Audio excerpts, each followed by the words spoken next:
चलिए चलिए सीधे सीधे काम पे चल। क्या काला दिख रहा है? मैं तो काला ही हूँ।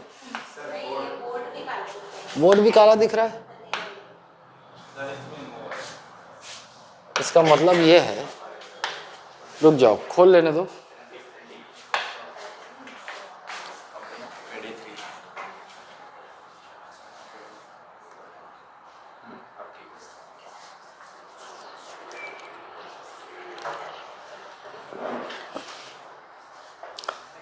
पीएसएल तरंगे बताया था।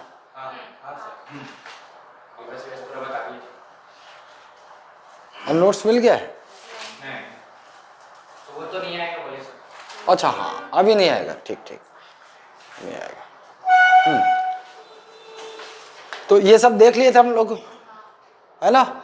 हम लोगों ने देखा कि पृथ्वी के आंतरिक और बाह्य बलों के कारण, है ना, बाह्य बलों के कारण ऊर्जा का निष्कासन होता है, एनर्जी रिलीज होता है, जिसके कारण क्या होता है, तरंग उत्पन्न होते हैं। और यही तरंग क्या करते हैं, पृथ्वी में कंपन करते हैं, वाइब्रेशन करते हैं। यही भूकंप है। भूकंप प्राकृतिक भी होते हैं, प्राकृतिक कारणों से भी होते हैं, नेचुरल कारणों से, और भूकंप मानव निर्मित कारणों से भी होते हैं। जैसे बहुत सारे परमाणु परीक्षण हम करते हैं, बांध बनाते हैं, ये सब उसके कारण है ना। उसके बाद ये डायग्राम देखा था हम लोगों ने कि जो फोकस होता है, भूकंप का फोकस वो नीचे होता है, सतह के नीचे, और ठीक 90 डिग्री के एंगल में ऊपर सतह पर हमें मिलता है क्या, एपिसेंटर, जिसे हम क्या कहते हैं, अधिकेंद्र, है ना। और ये जो दिख रहा है आपको, फिर ये तरंगे पैदा होती है ऐसे गोल गोल। आप तालाब में पत्थर फेंकते हो तो गोल गोल तरंगे पैदा होती हैं ऐसे चारों ओर से, वो तरंगे हैं। और ये प्लेट मूवमेंट है, तो प्लेट मूवमेंट भी आप देखेंगे, बाद में देखेंगे। ये सब देख लिया था हम लोगों ने, है ना। यहाँ कुछ है नहीं। समभूकंपी रेखा, एक समभूकंपी रेखा है। जैसे हम लोगों ने दाब देखा था समुद्र के नीचे, दो बिंदु जहाँ समान दाब होता है, same pressure, same air pressure होता है, सेम प्रेशर होता है, उसको एक इमेजिनरी काल्पनिक रेखा से जोड़ रहे थे, उसको हम क्या कह रहे थे, आइसोबार्स, समदाब रेखाएं कह रहे थे। उसी प्रकार से पृथ्वी की सतह पर दो समान तीव्रता वाले बिंदुओं को जोड़ने वाली काल्पनिक रेखा को क्या कहते हैं हम, आइसोसिस्मल लाइन। पृथ्वी की सतह पर भूकंप के समान तीव्रता वाले बिंदुओं को मिलाने वाली रेखा को आइसोसिस्मल लाइन कहते हैं। फिर ये जो भूकंप, जो सिस्मिक वेव्स होती हैं, जो भूकंपीय तरंगे होती हैं, ये दो प्रकार की होती है। एक भूगर्भीय तरंगे, जो तरंगे जमीन के नीचे पैदा होती हैं, और धरातली तरंगे एल। तो याद रखें, यहाँ पहला क्वेश्चन बन जाएगा कि भूगर्भीय तरंगे कौन कौन सी, पी और एस, और धरातली तरंगे सरफेस पे चलने वाली एल तरंग। उसके बाद इसको बाद में समझोगे आप। सबसे पहले हम लोग को पी तरंग शुरू किए थे इसको, हाँ, पी तरंग। तो पी तरंग क्या है, सबसे पहले पी तरंगों की उत्पत्ति होती है, पी वेव पैदा होते हैं, है ना। और सबसे पहले सतह पर कौन सी तरंग पहुंचती, यही पहुंचती है। इसीलिए इसको क्या कहा जाता है, प्राथमिक तरंगे या प्राइमरी। ठीक, ये कैसी होती हैं, तो ध्वनि तरंगों के समान अनुदैर्ध्य तरंगे होती हैं। कैसी तरंगे, अनुदैर्ध्य। इसको थोड़ा मैं समझा देता हूँ। अनुदैर्ध्य तरंगे,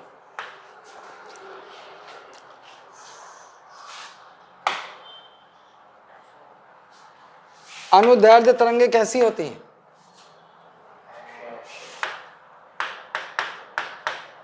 transverse wave and longitudinal waves, ये आ जाए।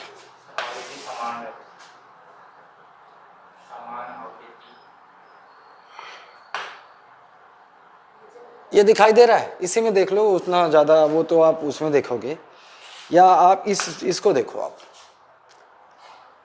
ट्रांसवर्स वेव कौन सी तरंगे हैं, कौन सी तरंगे हैं ट्रांसवर्स, नहीं, अनुदैर्ध्य तरंगे किसको कहा जाता है,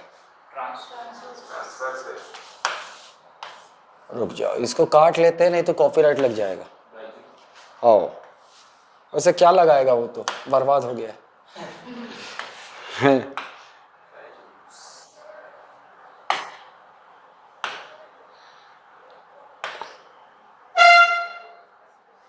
लॉन्गिट्यूडनल, है ना, ये है आपकी अनुदैर्ध्य तरंगे। देखो इसको भी ले लेता हूँ। हालांकि फिजिक्स में आप, अरे ये तो अभी खुला ही नहीं क्या, अरे यार,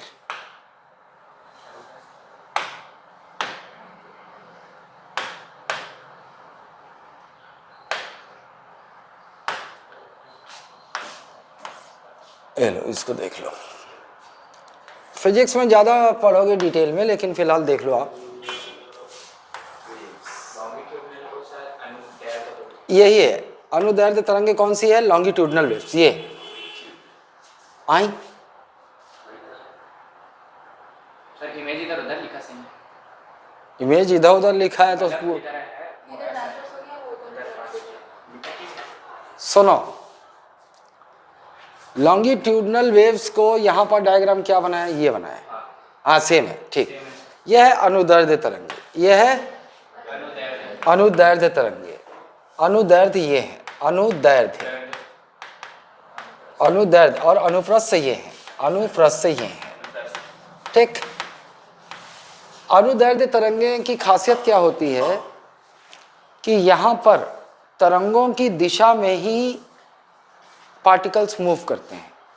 जैसे ये मान लो तरंग ऐसे पैदा हो रही है, ऐसे जा रही है ना, तो इसके पैरेलल मूव करेगा, इसके पैरेलल। और ट्रांसवर्स फेज अनुप्रस्थ तरंगे में क्या होता है कि ये तरंगों की दिशा में नहीं जाता बल्कि परपेंडिकुलर होता है, ये ऐसे ट्रैवल करता है। जैसे मैं आपको बताता हूं, ध्वनि, साउंड, एक ऐसा रॉड है, वहां पे साउंड क्रिएट किया जाए तो वो क्या होगा? तरंग ऐसे पैदा होगी रॉड में, तो वो पैरेलल जाएगा, ऐसे जाएगा तरंग की दिशा में। और जो ये इसका उदाहरण क्या है आपका? अनुदैर्ध्य तरंग का साउंड। अनुदैर्ध्य तरंग का एग्जांपल क्या है? साउंड। वो तरंग जिस दिशा में जाती है उसी दिशा में मूव करता है, उसी दिशा में मूव करता है। जबकि प्रकाश जो है वो तरंग की दिशा में मूव नहीं करता बल्कि तरंग, ये जो दिख रहा है ना, ऐसे उसके परपेंडिकुलर मूव करता है। आप और ऐसा देख लो,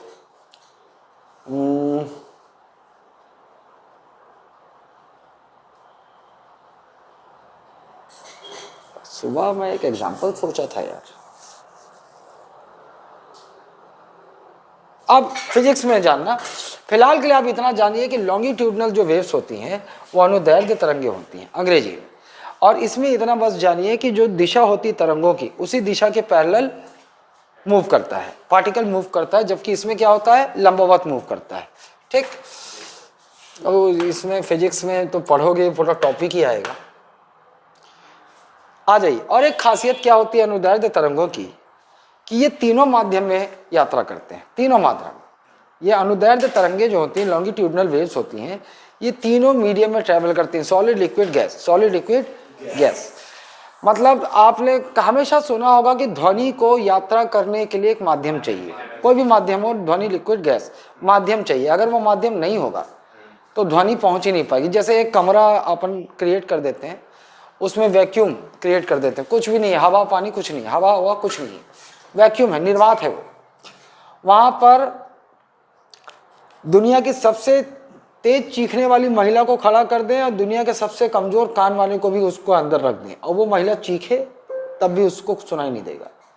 क्यों? क्योंकि वहां निर्वात है, वहां कोई माध्यम है ही नहीं। तो वो ध्वनि एक जगह से दूसरे जगह तक ट्रेवल ही नहीं करेगी, साउंड। जबकि लाइट ट्रेवल कर जाता है, लाइट को माध्यम की आवश्यकता नहीं, लाइट ट्रेवल कर जाएगा, है ना। लाइट उसी कांच के कमरे में ऐसे टॉर्च से लाइट मारेंगे तो वो जो टॉर्च का जो लाइट है वो उस निर्वात वाले कमरे में पहुंच जाएगा, लेकिन ध्वनि नहीं ट्रेवल कर पाएगी। ये अंतर है ना।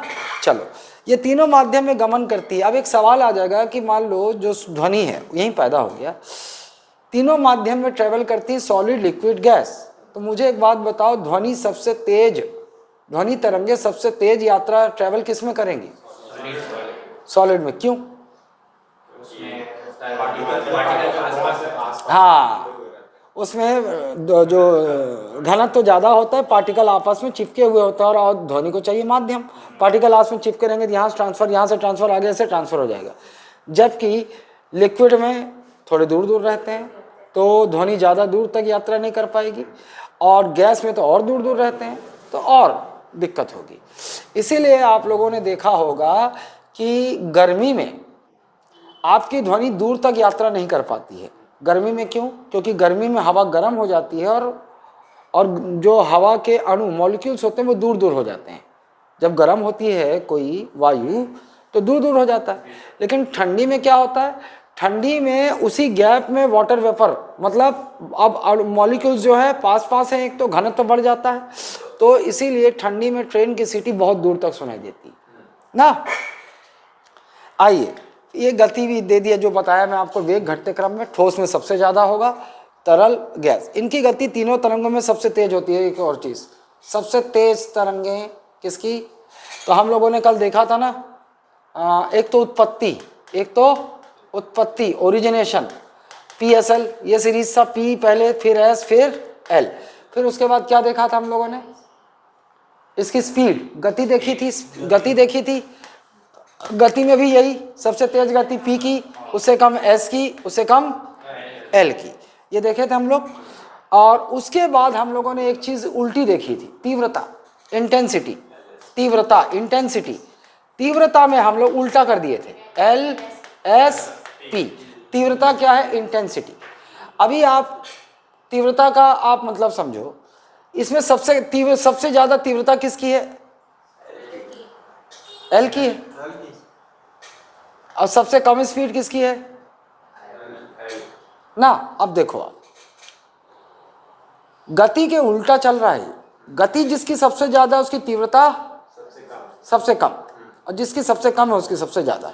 मान लो आप यहाँ गमछा रख गया, गमछे के ऊपर आपको बैठा दिया ना, गमछे को एकदम तेजी से खींचा, आपकी मूवमेंट पे कुछ ज्यादा असर होगा, आप वहीं टिके रहोगे वैसी पोजीशन में, देखते होगे तेजी से अगर मैं इसको रख दूं इसके नीचे गमछा, तेजी से खींचूं तो ये यहीं रहेगा, लेकिन उस गमछे की तीव्रता को मैं धीरे धीरे खींचूं तो ये भी मूव कर जाएगा। वही चीज वेव के साथ भी होती है। तरंग जो पैदा होती है, तरंग यदि तेजी से निकल जाए, जी बहुत तेजी से निकल जाए, तो ज्यादा नुकसान सतह पर नहीं पहुंचाएगा, बिल्डिंग खड़ी है ये वो हल्का सा वाइब्रेट होगा वहीं रह जाएगा। लेकिन वही तरंग की स्पीड कम हो जाए, तो कैसा होगा, ऐसा ज्यादा कर्व हो जाएगा, और इतना ऐसे वाइब्रेशन होगा, और ऐसा वाइब्रेशन होगा तो ये तो नुकसान पहुंचाएगा क्या, बिल्डिंग इतने मूवमेंट से क्या होगा, गिर जाएगा, है ना। तो असल में जिस तरंग की स्पीड कम है वो ज्यादा खतरनाक हो जाता है, क्योंकि उसकी तीव्रता अधिक है।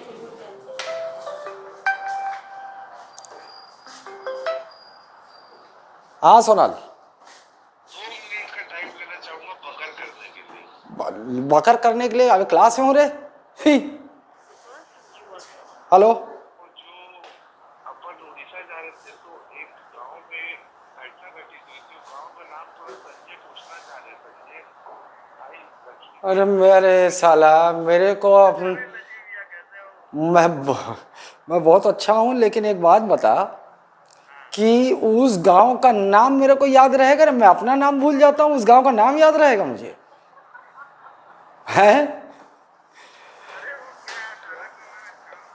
हाँ हाँ, अरे तो अभी वही धमतरी में है ना, पोस्टिंग वही है।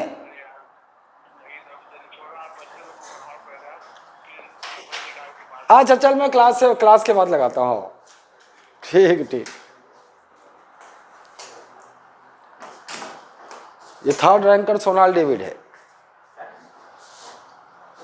जो फोन लगाया था ये PSC का तीसरा रैंकर सोनाल डेविड है, ये डिप्टी कलेक्टर है वो।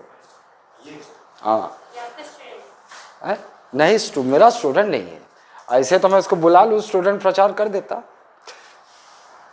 ये मेरा जूनियर रहा है। अभी क्या बोला, भैया बोला ना मेरे को, इसी का फोटो छापता है दिल्ली IAS मक्कारी से।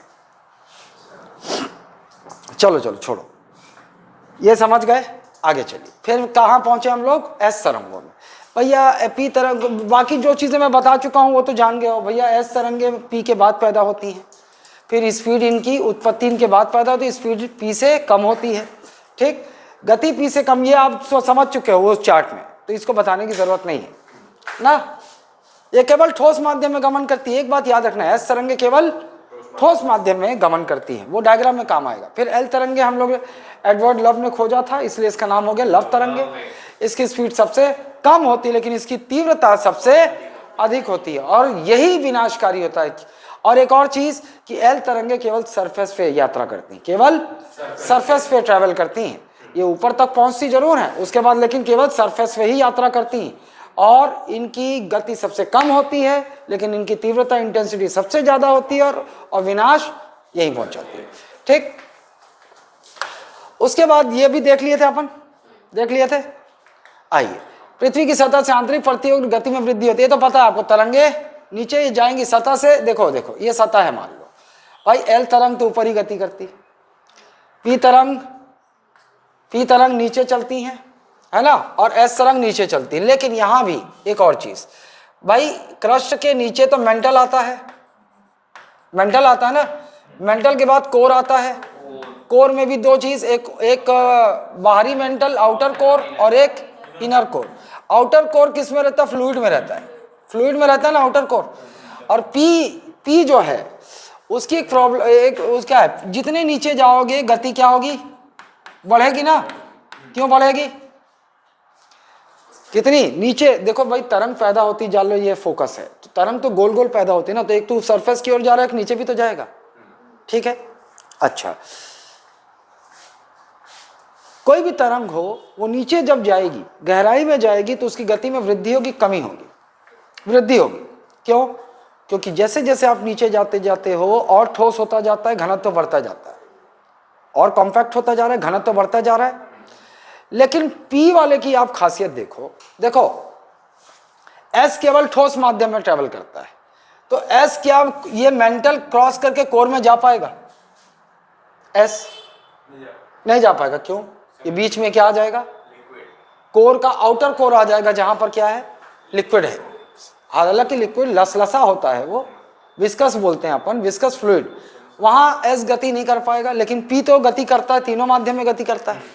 तो इसका मतलब यह है कि यहां से जब मान लो यहां है फोकस, तो यहां तक तो गति बढ़ती जाएगी, लेकिन जैसे ही यहां पहुंचेगा गति स्लो हो जाएगी। गति करता है तीनों माध्यम में, लेकिन फ्लूइड में कम हो जाएगी। लेकिन जैसे इसको क्रॉस करेगा, इनर कोर में पहुंचेगा, गति फिर प्लस हो जाएगी। ये पी का है। एस कहां तक गति करेगा? केवल ये मेंटल जहां तक है वहीं तक गति करेगा, उसके आगे गति नहीं कर पाएगा। क्यों नहीं कर पाएगा? क्योंकि आउटर कोर में क्या है? विस्कस है, फ्लूइड है ना। एल तरंग तो सतह पर गति करेगी, यही सब लिखा हुआ है। गुटेनबर्ग आसान तत्व जान रहे हो ना, मेंटल 2900 किलोमीटर से, है ना, वो सब जान गए आप। वही है, आइए, ये सब वही है जो मैं अभी आपको बताया शॉर्ट में ना। देख लो, कुछ अलग है क्या?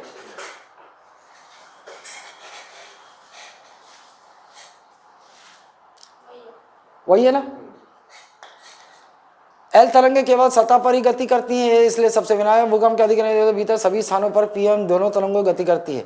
भूकंप के अधिकेंद्र से 105 के भीतर, है ना, सभी स्थानों पर पी एवं एस, जबकि 105 से 145 भी दोनों तरंगों का अभाव रहता है। एक डायग्राम देखे थे आप लोग यहाँ पर, ये डायग्राम, हालांकि ये डायग्राम इंपॉर्टेंट नहीं, मैं आपको बता दूं, वो बहुत क्रिटिकल। जैसे 105 डिग्री यहाँ बनेगा एंगल और 145 डिग्री दोनों साइड, और आपको पता है कि जो पी वेव है वो तो ट्रैवल करेगी कोर में, वो तो ट्रैवल करेगी ना कोर में। तो होता क्या है कि आउटर कोर में पी वेव ट्रैवल करती है और इधर स्लो हो जाती है, लेकिन एस तो यहीं खत्म हो जाती। एस क्या होगा? एस यहीं से खत्म हो जाएगी ना। तो यहाँ पर पी शैडो जोन बन जाता है एक तो, क्योंकि पी क्या होती है, पी जो पी तरंगे हैं वो कोर में धीमी हो जाती हैं, और उसके बाद बाहर निकलते ही ये एंगल बनता है। तो इसके बाद फिर वापस अपने फॉर्म में आएगा। एस दिखाई ही नहीं देगा आपको, एस यहीं तक खत्म हो जाएगा, एस यहीं खत्म हो जाएगा। उतना इंपॉर्टेंट नहीं है, और छोड़ो उसको, आ जाओ। ये जहाँ पे लिखा हुआ है ना, ये उतना इंपॉर्टेंट भी नहीं है, बस इतना याद रख लो, कभी लटके झटके पूछ सकता है कि कहाँ गए रे, वो काम का चीज नहीं। यहाँ आओ सीधे। भूकंप के कारक, प्राकृतिक कारण पता है आपको, भ्रंश, भ्रंश को क्या बोलते हैं? फॉल्ट। ये सब आप पढ़ोगे, आप आगे जाके ना, अभी परेशान नहीं होना, पर्वत उर्वत सब पहुंचाऊंगा, हर जगह पूरा सब समझ जाओगे। जैसे मान लो ये धरती है, नीचे कोई भी मूवमेंट हुआ, भूकंप आया, ज्वालामुखी आया, कुछ भी हुआ, ये हिस्सा खिसक गया, नीचे धंस गया, तो ये कैसा बन जाएगा? ऐसा हो जाएगा, ऐसा, ये भ्रंश है। ऐसा नहीं है, ऊपर भी हो सकता है। ये देखो कुछ ऐसे भी होता है कि हुआ क्या कि मान लो ये हिस्सा खिसक गया नीचे, तो ये जब ये कैसा बन जाएगा, ऐसा बन जाएगा, ये फॉल्ट। समझ गए? वो आगे अब डिटेल में जानोगे। ज्वालामुखी भू प्रॉपर्टी के नीचे गैसों का फैलाव, नीचे गैस है और ये नीचे गैस है, गैस गर्म हो रहा है, आपको पता है फ्लो वहाँ कोर में गैस बनाएगा, वो भी फाड़ के निकलना चाहेगा। तो असल में ज्वालामुखी आपकी कल्पना में आ रहा होगा, लेकिन जहाँ ज्वालामुखी होगा भूकंप भी आएगा, फाड़ के निकलेगा तो भूकंप नहीं आएगा। और प्लेट विवर्तनी की, ये भी आप डिटेल में बाद में पढ़ोगे, प्लेट टेक्टोनिक्स, इससे भी होता है। मानव जनित कारण देख लो भैया, खनन, भूमिगत जल का निष्कर्षण। भूमिगत जल का निष्कर्षण कहाँ कैसे पढ़ रहे हो आप? ये डैम है, पानी इकट्ठा है, लंबे समय से पानी इकट्ठा है, ज़्यादा वॉल्यूम में पानी इकट्ठा है। आप मुझे बताओ दाब सबसे ज़्यादा इधर रहेगा, इधर रहेगा, इधर रहेगा? वो तो तली पे रहेगा, तली पे सबसे ज़्यादा दाब है, क्योंकि इतना वॉल्यूम वाटर उसके ऊपर है। तो भैया जाहिर सी बात है पानी रिसेगा तली से नीचेगा। नीचे बड़े बड़े चट्टाने हैं, यहाँ से निकलेगा करोड़ों वर्ष, मतलब यहाँ से बहेगा, रिसेगा तो चिकना बना देगा, खिसकेगा, ये खिसकेगा तो भूकंप आ जाएगा। परमाणु विस्फोट एवं भूमिगत परमाणु परीक्षण, भाई इतने बड़े बड़े विस्फोट होंगे तो खिसकाएगा ही। अन्य कारक, उल्कापात, मेटेराइट्स, बड़ा टुकड़ा आके पृथ्वी पर टकरा रहा है, क्यों नहीं होगा। अन्य आकाशीय पिंडों के पृथ्वी का प्रभाव से होने वाली हलचल, और आकाशीय पिंड जैसे बड़े सा आकाशीय पिंड, वो भैया उसका गुरुत्वाकर्षण बल भी तो खींच रहा है पृथ्वी की सतह, तो इससे भी भूकंप। आइए भूकंप के प्रकार देखिए आप, रिक्टर स्केल, मर्केली स्केल, हाँ इधर है, पहले इसको देख लो आप। सिस्मोग्राफ, भूकंपीय तरंगों, शब्दों का ध्यान दो, भूकंपीय तरंगों का मापन किससे होता है? सिस्मोग्राफ, तरंगों का। अर्थक्वेक वेव्स का हम किससे मापते हैं? सिस्मोग्राफ से। लेकिन भूकंप की तीव्रता मापने का स्केल क्या कहलाता है? Richter scale. तीव्रता, वो कितना तीव्र है भूकंप, उसको किससे नापते हैं? Richter scale. और एक और स्केल है मर्केली स्केल, लेकिन वो आप उतना काम का नहीं है। असल में पहले इसको देख लो, समझ गए दोनों चीजें। रिक्टर स्केल में कहां से कहां तक अंक होता है? 0 से 10 तक। 6 के बाद फाड़ना शुरू कर देता है ना, 6 के बाद तो विध्वंस हो जाता है, तो 10 तो का होगा तबाह, मैदान बन जाएगा पूरा। इधर आओ, प्रति अंक के साथ ऊर्जा, 32 गुना हो जाती। 4 मैग्नीट्यूड का भूकंप है, 5 मैग्नीट्यूड, 32 गुना ऊर्जा रिलीज होगी। तो आप अंदाजा लगा लो। ये लो भैया, भूकंप की मूल गहराई, वो जो मूल होता है ना, उसकी गहराई के आधार पर भूकंप जो है 3 प्रकार होते हैं। एक, छिछले उद्गम केंद्र वाले। छिछले बोले तो सतह से 50 किलोमीटर तक उसका फोकस होगा, छिछला। मध्यम 50 से 250 किलोमीटर की गहराई तक होगा, है ना। और 250 से 700 की गहराई तक अगर सतह के नीचे मिला, मतलब जितना जो मूल है वो जितना गहरा होगा, उतने तगड़े मैग्नीट्यूड का भूकंप आएगा, उतने तबाही मचाएगा। समझ रहे हो आप? अगर मूल की गहराई, अब यही कंसेप्चुअल है ना, मूल की गहराई उसकी कम है, कम नुकसान होगा, कम तीव्रता वाला भूकंप होगा।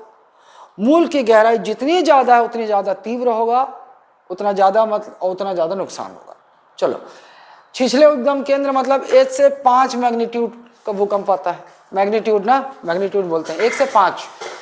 अगर मतलब सतह से 50 किलोमीटर के बीच में उसका केंद्र है, और 50 से 250 किलोमीटर के बीच में केंद्र है, तो वो 5 से 6 मैग्नीट्यूड का भूकंप क्रिएट करेगा।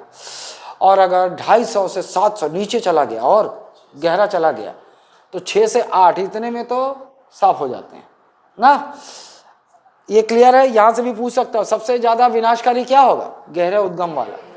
मतलब भूकंप की तीव्रता और उसका प्रभाव, कि विनाशकारी प्रभाव किस पर डिपेंड करता है? भूकंप के मूल पर। सतह से जितने करीब होगा उतना कम तीव्रता, कम नुकसान, और सतह से जितनी गहराई होगी उतना ज़्यादा नुकसान, उतने ज़्यादा। क्लियर? आइए, एक और होता है मर्केली स्केल। ये भी है, लेकिन ये स्केल कैसे नापता है? तीव्रता नहीं नापता, भूकंप से होने वाले नुकसान के आधार पर मापा जाता है। कभी पूछ दे आपसे ना, ध्यान रहे, ये पूछेगा तीव्रता नहीं माप रहा है, ये उस भूकंप से होने वाले नुकसान को मापता है मर्केली स्केल। मर्केली स्केल, इसमें 1 से लेकर 12 तक अंक होते हैं। हाँ, नुकसान कितना किया, है ना। भूकंप की तीव्रता को प्रभावित करने वाले कारक, ये देखो कोई लाइन है इसमें जो आपको समझ में नहीं आ रही, बड़ा इजी है।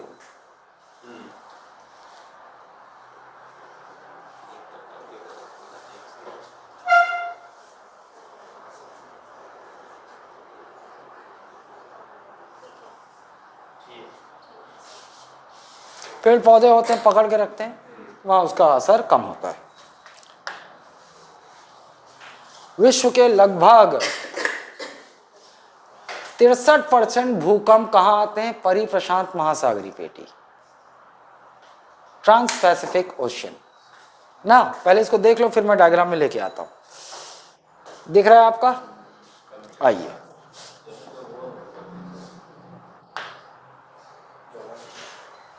हाँ, यही रिंग ऑफ फायर भी कहलाता है। यही सबसे ज्यादा ज्वालामुखी भी फटेंगे, और जहां ज्वालामुखी फटेगा वहां भूकंप भी आएगा ना।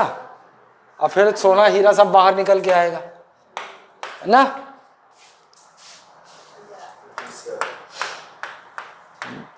महिलाएं चाहती होंगी हम इसी इलाके में छोड़ दो, हैं? भारतीय महिलाएं रे, इतना सोने का गहने का शौक किसी को नहीं रहता, भारतीय महिलाओं को ये है बस। वो एक्टर को नहीं देखे क्या, विजय देवरकोंडा ने कितना हैवी ज्वेलरी पहना है, वो भारतीय नहीं है। हाँ तो आप केवल केवल महिला है। अरे तो कुछ पुरुष महिला वाली क्वालिटी के साथ पैदा हो जाते हैं ना। यहाँ तो कुछ ऐसे ऐसे मूर्ख हैं, ऐसे ऐसे वो व्यर्थ में अपनी रईसी झाड़ने के लिए ऐसा बचा रहा है, इतना इतना 1 किलो सोना पहने घूमता हूँ। अरे कुछ नहीं भैया, वो सब चोचले हैं। ये देखो, ये है रिंग ऑफ फायर भी कहते हैं इसको, और सबसे ज्यादा भूकंप भी यहीं आते हैं, सबसे ज्यादा ज्वालामुखी भी यहीं आते हैं, सबसे ज्यादा भूकंप भी यहीं आते हैं। एक कल्पना कर पा रहे हो तुम लोग इसको, प्रशांत महासागर को जो दोनों कोने कोने में तो जोड़ दिया गया है, नहीं कल्पना कर पा रहे हो, रुक जाओ, अभी कल्पना कर लोगे।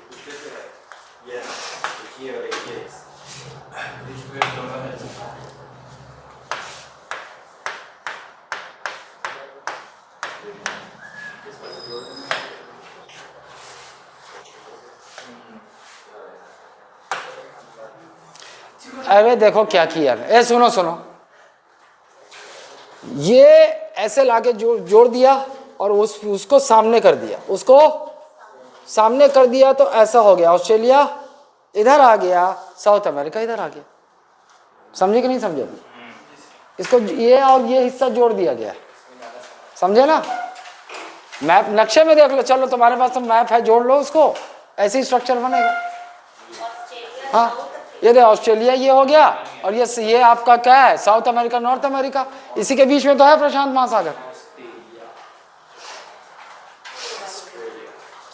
अरे मूर्खा ने इसको जोड़ ले दे। हाँ तो वो तो मैं पहले भी बता रहा था, तो ये कल्पना क्यों नहीं कर रही थी। ये ले, ये है ये है ये ना, ये पूरा प्रशांत महासागर जुड़ गया, यही है। और 2 शाखाएं हैं इसकी, 2 शाखाएं, एक ये वाली शाखा क्यूराइल, जापान, इंडोनेशिया, फिलीपींस, ये वाली शाखा, एक ये वाली शाखा है ना, कामचाट का। ये देखो दिख रहा है, ये है कामचाट का, कामचाट का प्रायद्वीप है वो, पेनिनसुला, रूस का। कभी शब्द सुने मेरे, कभी सुने तो जरूर होगे, भारतीय प्रायद्वीप, नहीं सुने हो? न्यूज़ कुछ देखते हो? अबे वो प्रायद्वीप थोड़ी है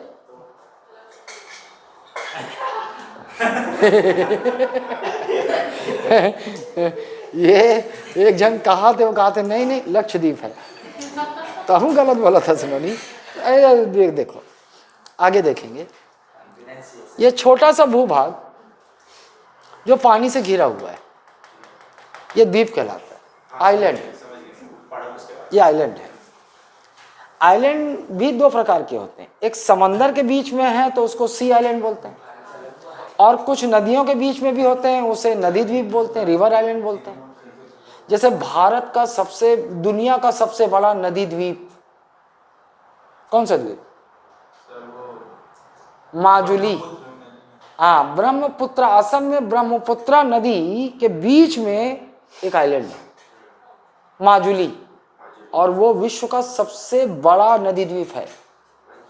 किसी भी नदी के बीच में ऐसा आइलैंड ना, पूरा जिला है वो, असम का एक जिला है वो माजुली द्वीप ना, और समंदर के बीच में रहता है, सागर के बीच में, तो ये सागर द्वीप हो गया ना, सी आइलैंड हो गया। अब आप लोग महाद्वीप, एक द्वीप हो गया ये, और एक क्या बोलते हैं? महाद्वीप, कॉन्टिनेंट बोलते हैं जिसको अपन। ये क्या हो गया? भूमि का बड़ा टुकड़ा, बड़ा टुकड़ा जिसकी अपनी विशिष्ट जलवायु होती है, जिसका अपने विशिष्ट अक्षांश पे स्थित होता है, उसका अलग ही फीचर है पूरा। और लेकिन ये भी किससे घिरा हुआ है? महासागर से घिरा हुआ है। ये किससे घिरा हुआ है? महासागर से घिरा हुआ है। ये महाद्वीप हो गया। अब एक शब्द आता है प्रायद्वीप, प्रायद्वीप, प्रायद्वीप, इसको इंग्लिश में बोलते हैं पेनिनसुला, पेनिनसुला। मैं तो सिटी का नाम सोच रहा था, भारत कितना है सर? रुक जा, पेनिनसुला बोलते हैं इसको, या पेनिनसुला या पेनिनसुलर रीजन। हाँ, ऐसा भूमि का हिस्सा जो तीन तरफ से पानी से घिरा हुआ हो, चौथे तरफ से नहीं, तीन तरफ से। जैसे कि मैं इसमें देख रहा हूँ, ये देखो, ये कामचाटका दिख रहा है, एक साइड से जुड़ा हुआ है, तीन तरफ से पानी है, तो ये पेनिनसुला हो गया, कामचाटका। इंडिया को देखो आप, इंडिया नॉर्थ से भूमि से जुड़ा हुआ है, पूरा ऊपर चाइना पाकिस्तान, लेकिन तीन तरफ, इधर अरब सागर, इधर बंगाल की खाड़ी, और नीचे पूरा हिंद महासागर। तो इंडिया भी प्रायद्वीप है, भारतीय प्रायद्वीप बोलते हैं उसको। अरब पेनिनसुला, अरब है, उपमहाद्वीप वो अलग है कि एक कॉन्टिनेंट का हिस्सा है भारत। लेकिन भारत में जो विशेषताएं हैं, एक पूरे महाद्वीप की सारी विशेषताएं मिलती हैं, इसलिए उपमहाद्वीप बोला जाता है। और सब सारी चीजें आएंगी। अरब पेनिनसुला सुने हो? अरब प्रायद्वीप, वो भी वैसी दिखाई देता है, वो भी वैसी दिखाई देगा, अरब वाला। देखो लाल, देखो एक साइड लाल सागर है,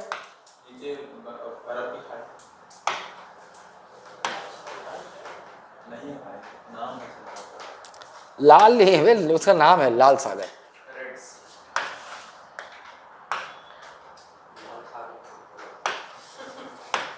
विमल खा के अजय देवगन का एक बार गेरिस थूक दिस, लाल हो गया पूरा। ये देखो, इधर पानी, इधर पानी, इधर पानी, इधर जुड़ा भूमि, तो ये अरब पेनिनसुला, पेनिनसुला कहते हैं उसको, प्रायद्वीप ना। ओ सब बाकी बारीकियां आप जानोगे, अभी हम वहां पहुंचे कहाँ हैं। मैपिंग जब शुरू करोगे ना, सब जानते जाओगे आप। बंद होना रही, कैसे खत्म होगी? कामचाटका प्रायद्वीप, क्यूराइल, जापान, फिलीपींस, ये एशिया एक शाखा में आता है, एशिया का शाखा। और एक शाखा कौन सा? ये चिली, पेरू, मध्य अमेरिका और अलास्का वाला।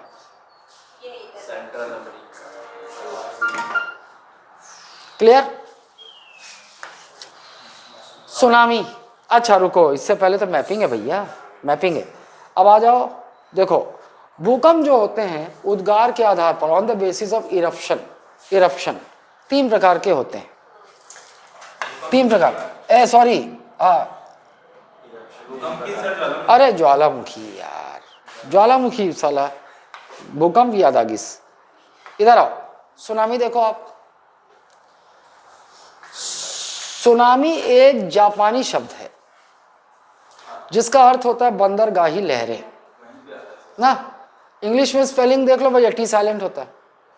सुनामी उच्च ऊर्जा वाली दीर्घ महासागरीय तरंगे, दीर्घ लंबी महासागरीय तरंगे हैं सुनामी। इसकी उत्पत्ति महासागरीय तली में भ्रंशन व प्लेटों के टकराने के कारण उत्पन्न 7 मैग्नीट्यूड से अधिक तीव्रता के भूकंप से होती है। 7 मैग्नीट्यूड। अब देखो, ये समुंदर है ये, और ऊपर पानी है, पूरा समुंदर की तली। भूकंप जब समंदर की, महासागर की तली में आता है, वो भी कम से कम 7 मैग्नीट्यूड से ऊपर वाला, तब सुनामी पैदा होगी। इसका मतलब समंदर की तली एकदम हिल गई, है ना, हिल गई, गड्ढा होगा, जैसे दो टेक्टोनिक प्लेट है मान लो, हिल गया, गड्ढा भी होता है जब भूकंप हुआ, पानी अंदर समा जाएगा तो पूरा पानी क्या हो जाएगा, ऐसे कम होने लगेगा, कम होने लगेगा। सुनो, एक तो कम होने के दो कारण, एक तो लंबी लंबी लहरें ऊपर हवा में उठने लगती हैं, वॉल्यूम ऑफ वाटर, और एक और अचानक धस जाता है। तो जब भी सुनामी आने वाला होगा तो एक सिग्नल हो जाएगा, मिल जाएगा। आप समंदर किनारे नहा रहे हो, ऐसा होता है ना, ये बीच है, पानी लहरें आती है, यहाँ तक छू के जाती, अचानक क्या होगा, पानी ये लहरें ना अचानक गहराई में चली जाएंगी, अचानक यहाँ तक पहुंचेगी, लहरें उधर पीछे खिसक, और कभी ऐसा हो भागो वहां से जितने तेज हो सके, कपड़ा मिले ना मिले भागो, क्योंकि कुछ समय बाद जब सुनामी वहां पहुंचेगा तो फिर आपको भागने का मौका नहीं मिलेगा। जो पानी है ना वो अंदर की ओर पीछे की ओर चला जाता है, यही सिग्नल है कि सुनामी आने वाली भैया। कहीं इस महासागर में कहीं पर भूकंप आया है 7 मैग्नीट्यूड से ऊपर, पानी खिसक गया है, इसका मतलब भूकंप अभी आएगा, कुछ समय के बाद इतनी ऊंची ऊंची लहरें आएंगी और पूरा बहा के ले जाएंगे। मोहनजोदड़ो वहां समंदर है नोनी, वहां तो नदी है, नदी की तली में भूकंप आने से सुनामी पैदा, सुनामी क्या है, महासागरीय लहरें हैं, तरंगे हैं, कहाँ समंदर में पैदा होंगी, है ना, वो तो बाढ़ है पगली, बाढ़ अलग चीज है ना। आइए, तो ये याद रखना भैया, समंदर की, महासागर की तलहटी में 7 मैग्नीट्यूड के भूकंप से ये पैदा होती है। गहरे महासागर सुनामी की लंबाई सर्वाधिक तथा तरंग की ऊंचाई कम होती है। एक और चीज, सुनामी की लंबाई सर्वाधिक होगी और तरंग की ऊंचाई कम। अब इसका मतलब समझो, मतलब जब सुनामी आ जाए, मान लो समारोह हमारा बोट लेके समंदर में निकला हुआ है ना, मतलब किनारे से लगभग समझ जाओ 3-4 किलोमीटर आगे निकल गया, ऐसे ऐसे खेते खेते निकल गया है। उसी समय मेरे पता लग गया अबे भूकंप आने वाला है, अबे रोगा जल्दी आ रहे नहीं निपट जावे, है ना। लेकिन क्या करे वो वापस खेते खेते आएगा, उसे बहुत समय लग जाएगा और तब तक सुनामी आ जाएगा, तट की ओर आ जाएगा। तो अब मैं उसको क्या सुझाव दूंगा, मैं बोलूंगा साला तू एक काम कर, इधर मत आ, तू गहराई की ओर भाग, गहराई की ओर भाग, समंदर की गहराई की ओर जा ना। समंदर की गहराई की ओर जाने क्यों बोल रहा हूं, क्या बोल रहा है ये, गहरे महासागर में सुनामी की लंबाई सर्वाधिक होती है लेकिन तरंग की ऊंचाई कम होती है ना। और क्या होता है, ये लहरें सुनामी की लंबाई मतलब ऐसे है ना, जैसे जैसे ये लहरें आगे तट की ओर बढ़ती हैं तो नीचे टकराएगा, और क्या होता है जैसे जैसे होती है इसकी लहरें ऊंची होती चली जाती हैं, ऊंची होती चली जाती हैं, और फिर आकर ये जब तट में टकराती हैं तो बिल्डिंग जो है सब गया तबाह, इतनी स्पीड होती है और इतना पानी होता है ना। तो सुनामी की लंबाई आप ये तो गहरे समंदर में चले जाना चाहिए, बचना है तो गहरे समंदर में, क्योंकि गहरे समंदर में क्या होगा, इसकी ऊंचाई, तरंग की ऊंचाई कम होती है, जो आप वहां बच जाओ। सुनामी जब आएगा ना, वो तबाही मचाता किधर है, तट पे, क्योंकि आएगा जैसे से, देखो भाई ये है ना, ऐसा है गहरा समंदर में, यहाँ भूकंप पैदा हुआ, लहर यहाँ इतनी उठी, अब जैसे जैसे ट्रैवल कर रही बढ़ती चली जाएगी, बढ़ती चला, फिर यहाँ पर इसको वो मिल गया, रोड़ा आए ना, रोड़ा मिलेगा ना, इसको रोड़ा मिलेगा तो और ऊंचा होगा और तबाही मचा देगा, ठीक है। अरे सुनामी ज्यादा नहीं है, सुनामी से कहाँ गया पता होना चाहिए, लेकिन जैसे सुनामी का कौन सा शब्द है, जापानी, जैसे सुनामी तटों की ओर अग्रसर होती है, लंबाई में कमी व तरंगों की ऊंचाई में लंबाई की में, लेकिन तरंगे ऊंची हो जाती हैं। यह क्रिया स्वॉलिंग प्रभाव, स्वॉलिंग इफेक्ट, वो हिंदी इंग्लिश में लिखा होगा वो ऐसा हो गया ना, स्वॉलिंग प्रभाव कहते हैं। अत्यधिक गहरे समुद्र में सुनामी की गति सर्वाधिक है ना, जबकि महासागरीय तटों पर न्यूनतम होती, गति नुकसान नहीं पहुंचाती, तरंगों की ऊंचाई गति तो कम होती जाएगी, जैसे केंद्र में पैदा हुआ जैसे जैसे तटों पे आएगी गति कम हो जाएगी, लेकिन वो गति ऐसा नहीं है कि एकदम ऐसे मारेगा। अपेक्षाकृत गति कम है, वो गति भी बर्बाद करने के लिए काफ़ी है ना। ये बिल्डिंग ऐसे झोपड़ी की तरह बह जाएगा। ठीक, तो नुकसान किससे होगा? तरंगे ऊंची हो जाती है, तरंगे ऊंची हो जाती है और यही नुकसान पहुंचाती है। ठीक, उसके बाद डाट ऐसे ही है, पढ़ लो बस। Deep ocean assessment and reporting of tsunamis, ये सुनामी का पता लगाने तथा प्राप्त सूचनाओं को प्रभावित क्षेत्रों तक त्वरित रूप से पहुंचाने के लिए तकनीक को क्या कहते हैं अपन? डाट। सुनामीटर, ये लो, इस समुद्र तल में आए भूकंप की तीव्रता की जानकारी किससे मिलती है? सुनामीटर। सुनामी की सर्वाधिक उत्पत्ति कहाँ होती है? प्रशांत, भाई जहाँ ज्यादा भूकंप आता है वही तो आएगा ना, प्रशांत महासागर पेटी में आती है। ओ अब हमें ज्वालामुखी बाद में करते हैं, पहले वायुमंडल, पहले वायुमंडल ना। टेस्ट का सिलेबस वायुमंडल तक है, जो अभी मैं कराने वाला हूं ये सब नहीं आएगा ना। चलो, जवानी में कितना पेशाब लगते तुम लोग? जवानी में बाथरूम बहुत लगता है तुम लोग, क्या बात है? पानी ज्यादा पीते हो तो रात्रि में कैसे करते हो?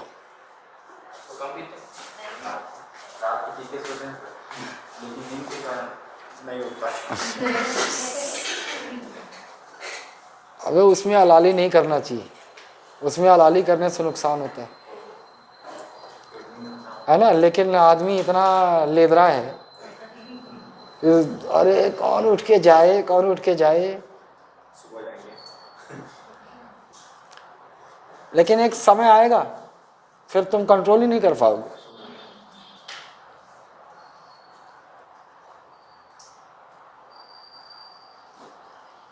तो अभी इंडिया का चांसेस बढ़िया है, सीधा जीतो निकलो। हाँ नहीं जीतो निकलो, स्ट्राइक रेट वो तो बढ़ गया।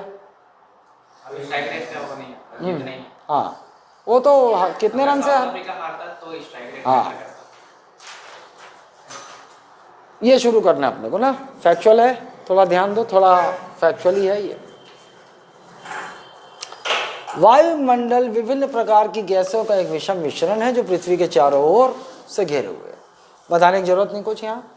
वायुमंडल अपनी गुरुत्वाकर्षण शक्ति के कारण पृथ्वी से जुड़ा हुआ है। अगर गुरुत्वाकर्षण शक्ति नहीं होती तो वायुमंडल तो अंतरिक्ष में चला जाता है।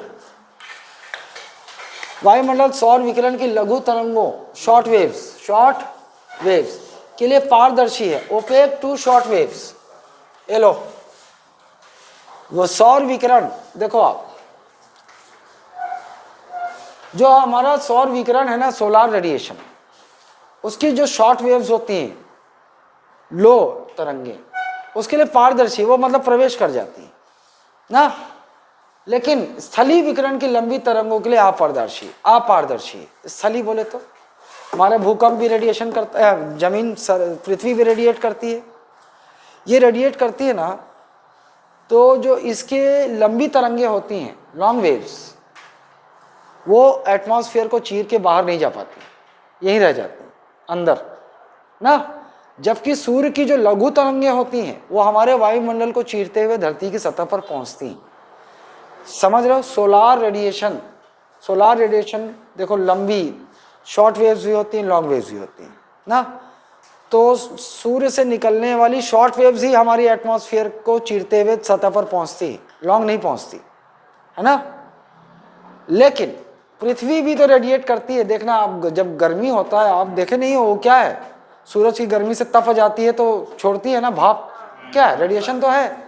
तो पृथ्वी जब विकिरण निकालती है तो उसकी जो लंबी लॉन्ग वेव्स होती हैं वो हमारे एटमॉस्फेयर को चीर करके बाहर अंतरिक्ष में नहीं जा पाती। और इसीलिए पृथ्वी का जो वातावरण है वो अनुकूल गर्म होता है, जो मानव जीवन के लिए अनुकूल बन सके। नहीं तो क्या होगा, तो ठंडा हो जाएगा, बर्फ जम जाएगा हर जगह। हम जो लाइफ पॉसिबल नहीं है ना भैया। इस प्रकार यह विशाल कांच के घर की तरह कार्य करता है। वायुमंडल में मौजूद ओजोन परत, पता है आपको ओजोन परत भैया, ओजोन परत जो है वही बचाता है सूरज की पराबैंगनी किरणों से, वो एब्जॉर्ब कर लेता है। अगर वो पहुंच जाएगी धरती तक तो बहुत सारे रोग हो जाएंगे, जानलेवा रोग पौधों में, इंसानों में। वायुमंडल पृथ्वी के ताप बजट को संतुलित करता है, हीट बजट है ना, it balances heat budget. Heat budget क्या है? तो हीट बजट यही है, जो सूर्य की लघु तरंगे वायुमंडल को चीर करके अंदर आ जाती हैं और पृथ्वी की लघु और लंबी तरंगे वायुमंडल को चीर करके बाहर नहीं जा पाती, तो इस प्रकार से एक बैलेंस क्रिएट होता है, संतुलन। इसी को क्या कहते हैं? हीट बजट ना। तो वायुमंडल पृथ्वी के ताप बजट को संतुलित करता है, जो वायुमंडल है हमारा संतुलित करता है। पृथ्वी की सभी मौसम एवं जलवायु प्रक्रियाएं, पृथ्वी की समस्त मौसम एवं जलवायु प्रक्रियाएं इसी से नियंत्रित होती हैं। यही हीट बजट कंट्रोल करता है ना, जितनी भी मौसम जलवायु ये जो बैलेंस किया ना पृथ्वी के वातावरण को, इसी ये कंट्रोल करता है। तो यहाँ अभी प्रश्न बन नहीं रहा, ये बस याद रखना। शॉर्ट वेव, सूर्य की जो शॉर्ट वेव है वो प्रवेश करती है, लॉन्ग वेव प्रवेश नहीं करती, लेकिन पृथ्वी द्वारा उत्सर्जित जो लंबी तरंगे हैं वो ओपेक नहीं है, वो पार नहीं कर पाती ना, ट्रांसपेरेंट नहीं है। ये तो आपको पता है भैया क्या होता है वायुमंडल में, गैस, जल वाष्प और एरोसोल। आ जाओ भैया, जो आपको याद रखना, पीला दिख रहा है। चलो बताओ भैया, वायुमंडल में कौन सा गैस सबसे सर्वाधिक पाया जाता है? नाइट्रोजन। परसेंटेज भी पूछ देगा, 78.08%, 78.08 पूछ देगा। वायुमंडल में सबसे ज्यादा अधिक गैस मात्रा में गैस कौन सा पाया जाता है? नाइट्रोजन। कितना? 78.08%। दूसरे नंबर पे ऑक्सीजन, ये भी याद रखो, 20.95, 20.95 याद रखना इसको। 21 थोड़ा सा कम, इतना परसेंट है ऑक्सीजन का। उसके बाद जो तीसरा आता है वो आर्गन है। तीसरा है आर्गन, 0.93%, 0.93%। और ये स्थायी गैसेस है, परमानेंट, इनका रेशो में बदलाव नहीं होता, परमानेंट इसी अनुपात में बनी रहती ना। चौथा भी याद रखना, चौथे नंबर पे कार्बन डाइऑक्साइड 0.03% या 0.04 कर देगा, 8 को क्या कर देगा? 4 कर देगा ना। तो 0.038% याद रखना। ये आपको याद रखना क्रोनोलॉजी भी, पृथ्वी की वायुमंडल में पाए जाने वाली गैस, नाइट्रोजन पहले, फिर ऑक्सीजन, फिर आर्गन, फिर कार्बन डाइऑक्साइड। परसेंटेज नाइट्रोजन का 78.08%, फिर उसके बाद ऑक्सीजन 20.95%, फिर आर्गन 0.95% और फिर कार्बन डाइऑक्साइड 0.038%। उसके बाद कोई परसेंटेज याद रखने की जरूरत नहीं है, बस इसको पढ़ लो, ये सब भी ज़ेनॉन, क्रिप्टॉन। अच्छा एक बात बताओ, आप लोगों ने बचपने में सुना होगा 8, 9वीं, 10वीं में अक्रिय गैसेस, और ये गैसेस क्या परिवर्तनीय है ना, ये बदलती रहती है, इनका अनुपात बदलता रहता है। इनर्ट गैस नहीं सुने हो? पढ़े होगे यार 10वीं में, मुझे याद है जब मैं पढ़ा हूं तो तुम लोग इसी ग्रह, हाँ वही बोलते हैं। इनर्ट गैस को नोबल गैस भी बोलते हैं। नोबल गैस क्यों बोलते हैं? क्योंकि ये किसी के साथ क्रिया नहीं करती, they don't react with any other. और इन्हीं को कहते हैं अक्रिय गैस, क्योंकि क्रिया नहीं करती। क्या कहते हैं इसे? चलो कुछ नाम याद है क्या क्या?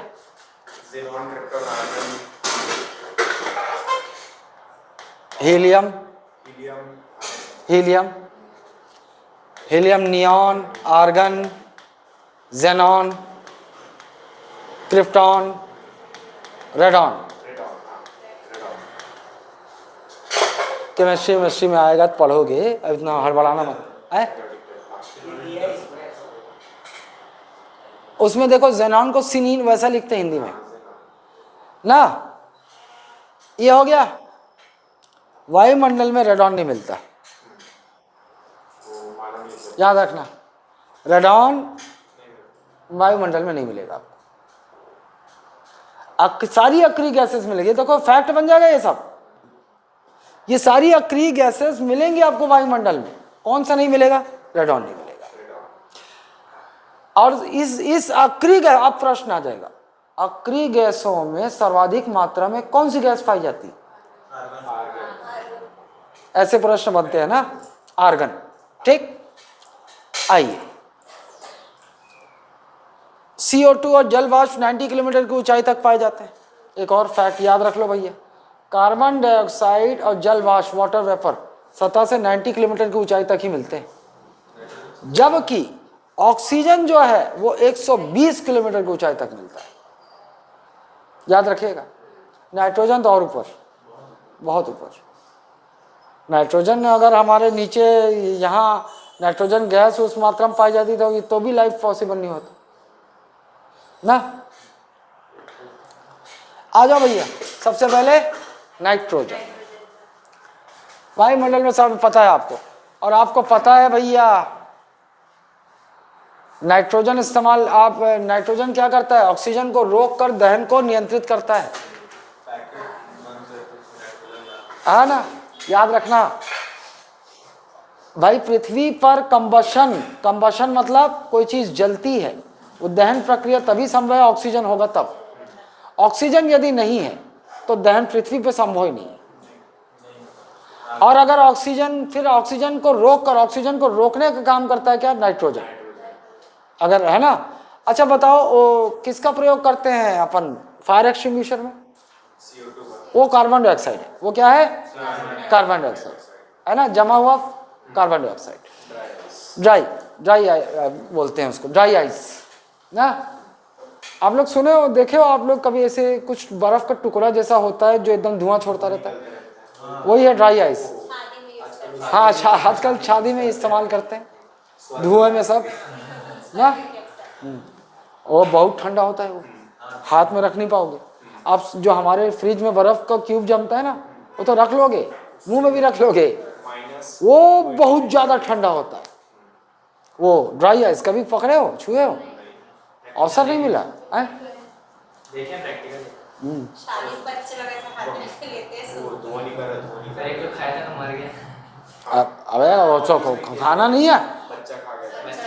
वो पान बिस्किट में भी तो नाइट्रो वो डलता है, लिक्विड नाइट्रोजन का। कौन सी बिस्किट? अरे स्मोक वाली आती थी ना, मेले मेले में घूमते रहते हैं लोग, स्मोक वाला पान भी तो पान के अबे तो उसमें नाइट्रोजन खाते हो तुम लोग? ड्राई आइस, अच्छा हाँ,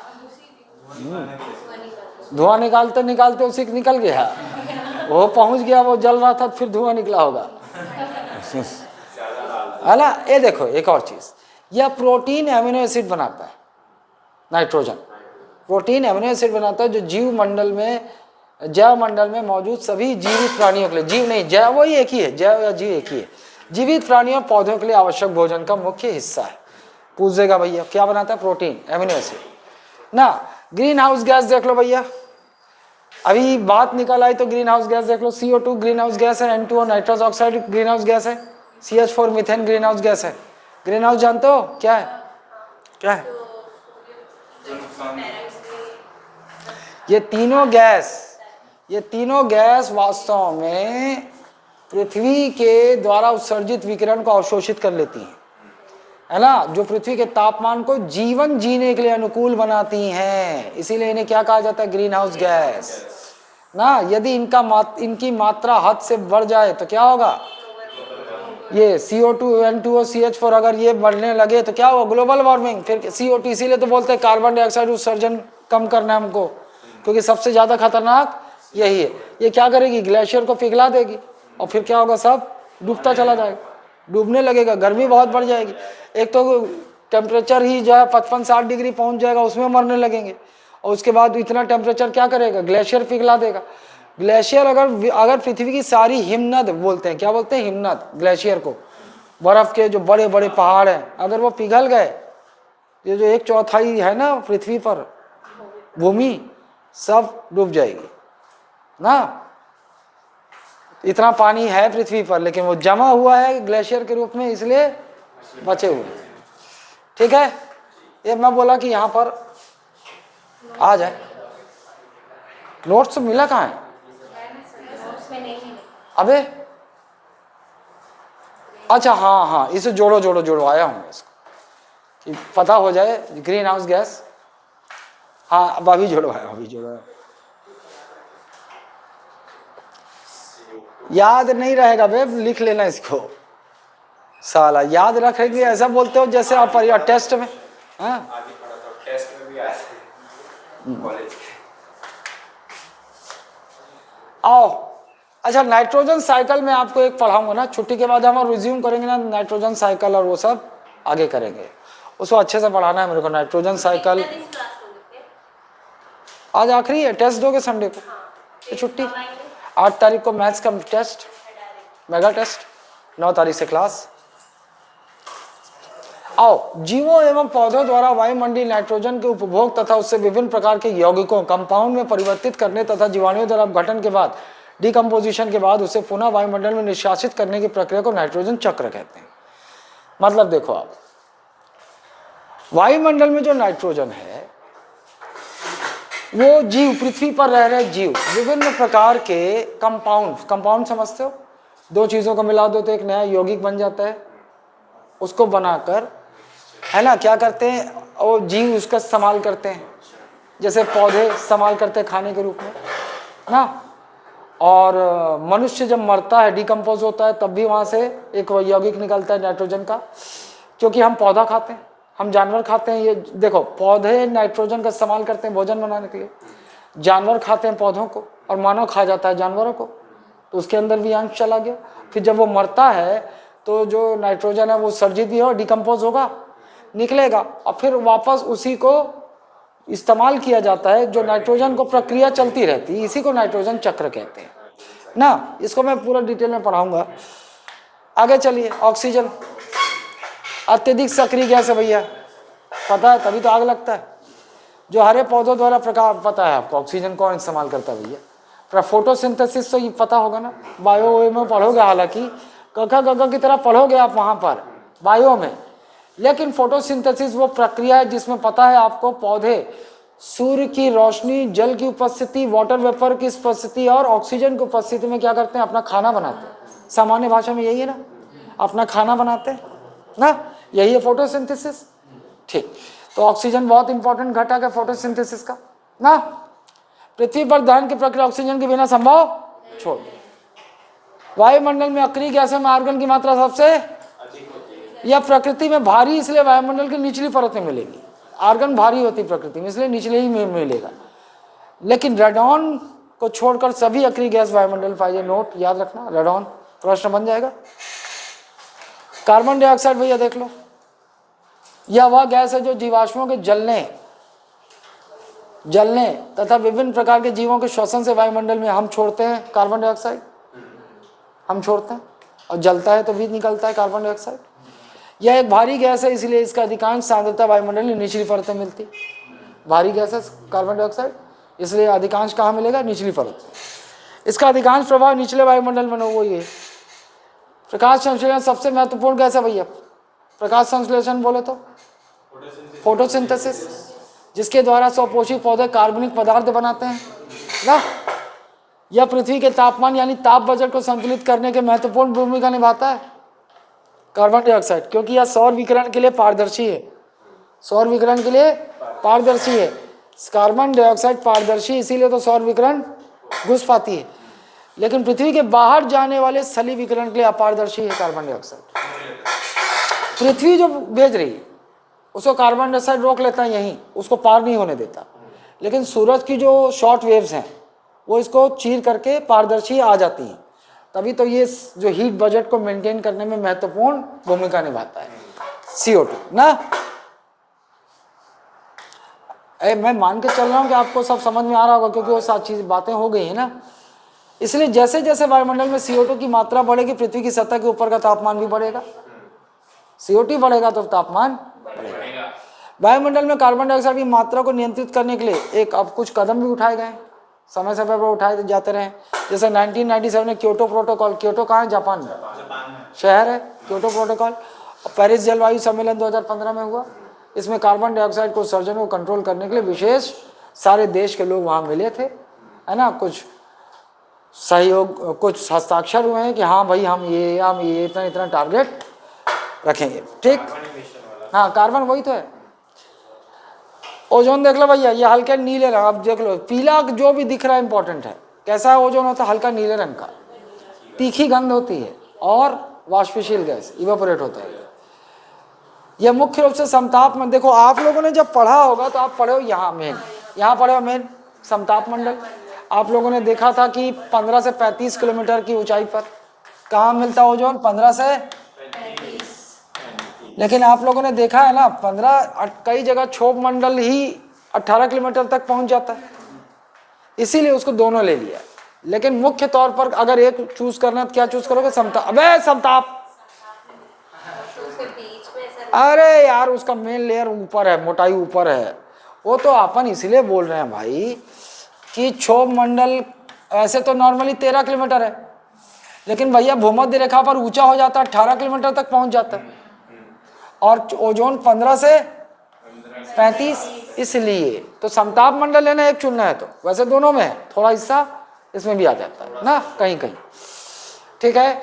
10 से 50 किलोमीटर के बीच, ये ज़्यादा इंपॉर्टेंट नहीं है, याद रखो 15 से 35। या समताप मंडल निजी परत में सूर्य के, वो पता है आपको ये सब।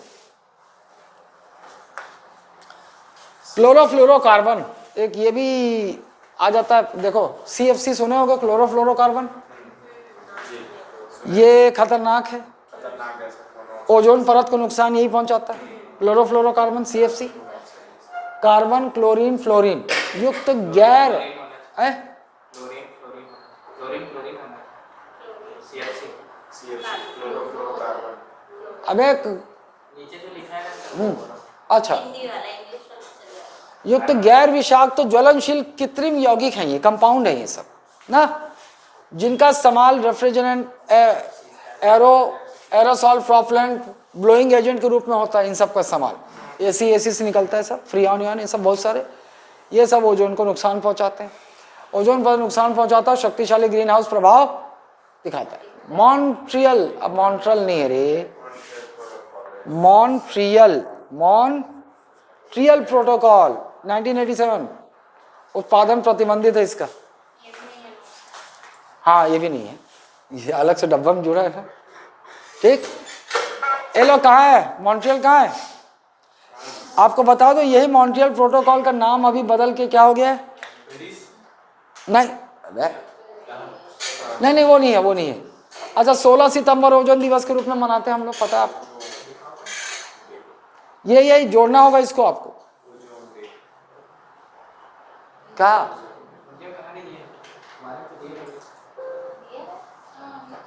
CFC तुम लोगों ने कहाँ से दे दिया? CFC के वो वाला ना मॉन्ट्रियल, वो वाला लिखा है। वो तो होगा, मॉन्ट्रियल प्रोटोकॉल तो होगा।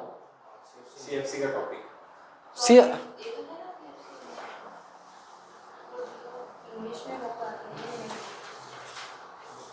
अबे इसको मैं कल जुड़वाया हूँ, तो कैसे तुम्हारे उसमें आ गया? अच्छा दिया है उसमें, ये इसका बस दिया पीछे वाला। अच्छा ये इसको नोट कर लो, इसको नोट कर लेना। फोटो खींचे ऊपर डाल दो। हाँ ये लो भैया, ओजोन परत की मोटाई में कमी आती कहाँ से, ये तो पता है आपको। विषुवतीय वायुमंडलीय क्षेत्र से ध्रुवीय क्षेत्र की ओर जाने पर क्या होगा? ओजोन परत की मोटाई में कमी आएगी। जेट विमानों से निकलने वाले नाइट्रस ऑक्साइड CFC, घरेलू उपकरणों से AC रेफ्रिजरेटर, तो ये दिया होगा, जिससे बनाने से कैंसर और अनुवांशिकी रोग होते हैं। अंटार्कटिका महाद्वीप के ऊपर जोसेफ 2 फार्मन गार्डनर शैंकलिन 1984 में इन्होंने अंटार्कटिका महाद्वीप के ऊपर ओजोन परत में छिद्र खोजा है। हाँ अंटार्कटिका में ओजोन छिद्र है वहाँ, नहीं अभी मिला नहीं है, वो पता चल जाएगा, ओजोन छेद होगा ना पता चल जाएगा, वहाँ उस ओजोन छिद्र के नीचे जो भी आएगा सबको भारी भारी बीमारी होने लगेगी, कैंसर होने लगेगा। अंटार्कटिका में है, अच्छी बात है, वहाँ कोई रहता नहीं है ना। सर उस हिसाब से देखें तो अंटार्कटिका में रहता नहीं, उतना ज़्यादा पोल्यूशन भी नहीं होता, फिर भी वहाँ पाया गया ऐसा, मैं ऐसा हाँ लेकिन छेदा हो गया है वहाँ। ओजोन की सुरक्षा, ओजोन क्षरण को रोकने के लिए महत्वपूर्ण प्रावधान है। देखो मॉन्ट्रियल प्रोटोकॉल 1980 पूछ देता है ना, मॉन्ट्रियल प्रोटोकॉल कब हुआ, किसके संबंधित है? ओजोन। यही अभी क्या हो गया, संशोधन हो गया, किगाली समझौता कहलाता है अभी ये, है ना, किगाली। फिर 16 सितंबर संयुक्त राष्ट्र द्वारा घोषित ओजोन दिवस के रूप में अडॉप्शन, बहुत इंपॉर्टेंट, ओजोन की मोटाई किसमें नापी जाती है? डॉप्सन। डॉप्सन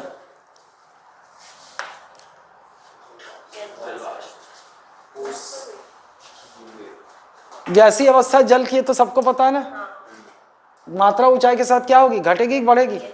घटेगी ना, ऊंचाई के साथ भारी होती है ना भाई जल वाष्प, ये नीचे रहेगी। एक यह ग्रीन हाउस गैस है, पता है आपको, यह पृथ्वी के लिए कंबल का कार्य करता है, तापमान को मध्यम रखता है पृथ्वी का। पूछ देगा ना आपसे, कंबल का किसे कहा जाता है? जल वाष्प, पूछ देगा आपसे। ये सब पता है, इसके कारण ओस, कोहरा, बादल आदि सब बनते हैं वर्षा जल वाष्प से। कहा इंद्रधनुष, अच्छा इंद्रधनुष जो आपको दिखाई देता है, अगर जल वाष्प नहीं होगा वातावरण में आप देख नहीं पाओगे इसको। आप चित्रकूट जाते हो, चित्रकूट में वहां पर अक्सर आप इंद्रधनुष दिखेगा आपको, दिन में ना 12-1 बजे जाओगे तो आपको इंद्रधनुष दिखेगा, क्योंकि वहां पूरा एकदम छलर छलर पानी गिरता है, जल वाष्प पूरा बिखरा रहता है, उसकी वजह से ही दिखता है वो। तो आपसे ये भी फैक्ट पूछ जाएगा, भाई इंद्रधनुष किसकी वजह से देख पाते हो आप? जल वाष्प। एरोसॉल क्या होता है भैया? ये सब है, धूल, राख, कालिक, परागण, नमक, कार्बन, ये सब क्या है? एरोसॉल है ना। सस्पेंडेड पार्टिकल्स कहते हैं इसको, निलंबित कण पदार्थ suspend, they are suspended particles, है ना। तरल बूंदों के संयुक्त रूप के एरोसॉल कहते हैं। इसकी मात्रा वायुमंडल में नीचे से ऊपर की ओर घटती जाएगी, जैसे से ऊपर जाओगे क्या होगा? घटती जाएगी। जाहिर सी बात है, सतह पे हम लोग गंदगी करने वाले हैं, सब यहाँ ज्यादा मिलेगा सब। ऊपरी वायुमंडल में एरोसॉल की उपस्थिति मुख्य रूप से उल्काओं के विघटन, ज्वालामुखी विस्फोट और हिंसक तूफानों के कारण होती है। तूफान ले जाते हैं कणों, उल्का पिंड विस्फोट होता है तो ज्वालामुखी पहुंचा देता है। सूर्य से आने वाले प्रकाश के वर्णिक प्रकीर्णन एरोसॉल का क्या बोलते हैं? वर्णिक प्रकीर्णन। ये क्या है? क्या लिखा है? स्कैटरिंग। क्या लिखा है उसमें? लिखा होगा शब्द यहां पर, नहीं दिया? हाँ, क्रोमैटिक स्कैटरिंग। आप लोग वो याद होगा आप लोगों को, प्रिज्म से ऐसे गुजारते हैं तो 7 कलर में हो गया, वही। वो किसकी वजह से होता है? एरोसॉल। एरोसॉल के कारण होता है वो ना।